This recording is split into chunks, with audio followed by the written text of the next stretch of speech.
अविद्या के निकट पहुंचने पर जैसे मानो महादेव संकेत कर रहे हों, ये पूतना आई और पूर्व काल का द्वेष इसके भीतर, पूर्व काल का दुराग्रह, पूर्वाग्रह,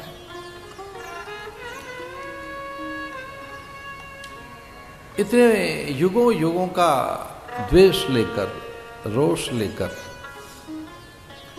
निर्दोष बालक की हत्या के लिए आगे बढ़े। भगवान को देखा तो सहज उनके सौंदर्य पर मुग्ध हो गई। विचार करने लगी, इसके प्राण बाद में छीनूंगी, पहले अंक में भर लेती हूं, इस स्पर्श का सुख ले लेती हूं, पहले इसे स्पर्श का सुख लेकर इससे, इसके कमनीय कपोलों पर अपनी ओष्ठ रखकर इसे आलिंगन में भरकर पहले सुख तो ले लूं, फिर इसकी हत्या करूंगी।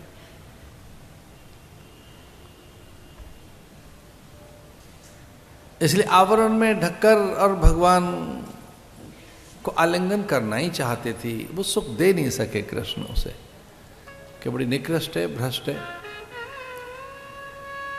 इसका अर्थ काम कभी भी पहुंच सकता है। इतने छोटे से बालक को देखकर भी उसके भीतर एक उत्तेजना,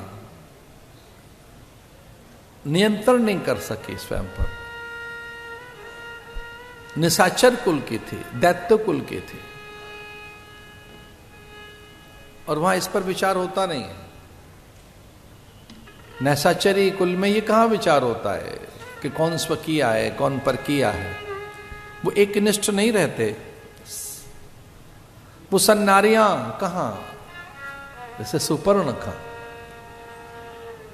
विवाहित महिला होकर भी वह विवाह करना चाहती है राम से। राम नहीं मिले तो लक्ष्मण सही। राम ने कहा लक्ष्मण ठीक रहेंगे, लक्ष्मण ने मना कर दिया तो फिर राम। ऐसी वो सन्नारी नहीं, परकिया, ऐसी वो कोई भ्रष्ट आचरण से भगवान ने अवसर कहां दिया। गाढ़म कराभ्याम भगवान प्रपीयत प्राणै समम रोष समन्वितौ पेबत। सुखदेव मुनि कहते हैं गाढ़म कराभ्याम, भगवान ने उसके स्तनों को पकड़ा और बहुत रोष में आ गए। एक छोटा सा बालक रोष में कभी आ नहीं सकता। तो महापुरुषों का कहना है कि भगवान के मुखमंडल पर जैसे मानो रुद्र छा गए। इतना कोप जो दिखाई दिया कृष्ण के कपोलों पर, कृष्ण में जो एक छोटे से बालक में जो एक भयानक एक आवेश और उत्तेजना, क्रोध जैसा दिखाई दिया, वो रोष जो दिखाई दिया, वो रोष कुछ और नहीं, रुद्र ही हैं जो विषपान करने के लिए आए। सा मुंच मुंचाल मित प्रभाष नहीं। और जब रुद्रों ने उसके प्राण में जो विष था उसे छीना, इधर भगवान प्राण छीन रहे। ये दो काम हो गए एक साथ। ध्यान से सुनिए, महादेव तो उसका विष छीन रहे हैं और भगवान उसकी वासना छीन रहे हैं। कल्याण हो गया पोतना का। विष पान कर लिया महादेव ने और वासना, ऐषणाएं, कामनाएं, उसकी सकल ऐषणाओं को छीन लिया भगवान ने।